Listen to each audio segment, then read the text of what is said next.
Good morning friends. এখানে গাছে জল দেওয়ার পদ্ধতিটা খুবই সুন্দর। আমি সাউথ আফ্রিকার কেপটাউন থেকে বৈশাখী বলছি।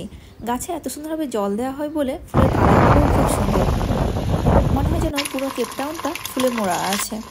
আর বিভিন্ন ওয়েদারে বিভিন্ন কালারের ফুল দেখতে পাওয়া যায়। আজকে দুপুরে ভাবছি বানাবো এগ ফ্রাইড রাইস। যখনই কোনো রান্নার কথা মাথায় আসে না তখন আমরা চটপট বানিয়ে ফেলি এগ ফ্রাইড রাইস। আর এখানকার সবজিগুলোও খুব টেস্টি হয়। আজকে ফ্রাইড রাইসের সবজি পড়ছে গাজর, ক্যাপসিকাম আর তার সঙ্গে ভুট্টা। রাইসটা রাত্রেবেলায় করে রাখা ছিল। আর উপর থেকে ভাবছি একটু লেটুস পাতা ছড়িয়ে দেবো। এখানকার লেটুস পাতাগুলো খুব ফ্রেশ পাওয়া যায়। আর ফ্রাইড রাইসের উপরে যদি একটু লেটুস পাতা ছড়িয়ে দেওয়া হয় খেতেও বেশ ভালো লাগে।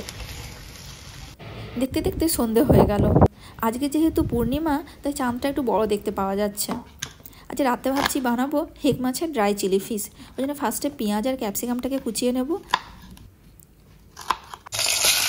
আর তারপর মাছটাকে ভেজে নিতে হবে। যেহেতু ফ্রিজে রাখা ছিল তাই তেলটা একটু বেশিই ছিটকাচ্ছে। আর তার সঙ্গে লঙ্কাগুলোকেও চিড়ে নিতে হবে আর ধনে পাতাটাকে কুচিয়ে নেব। এই যে মাছ ভাজা হয়ে গেছে, এবার মাছগুলোকে ছোটো ছোটো পিস করে কেটে নিতে হবে। এখানে সবই সামুদ্রিক মাছ পাওয়া যায়। আর মাছগুলোকে তেলে ভাজা যায় না, ভাজতে গেলেই গুঁড়ো হয়ে যায়। আর এখানে লোকজন যেহেতু মাছ পছন্দ করে না তাই মাছটা এখানে সব ফিলেট করেই বিক্রি করে সবাই। এখানে মাছ সবাই বেকড করে খায়। আর উপর থেকে একটু ধনে পাতা আর সাদা তিল দিয়ে দেবো। আজকে যেহেতু ফ্রাইডে নাইট তো এখানে সবাই ফ্রাইডে নাইটে পার্টি মুডে থাকে। তো আজকের আমরা ড্রাই চিলি ফিশ আর ওয়াইন দিয়ে রাতের ডিনার কমপ্লিট করব।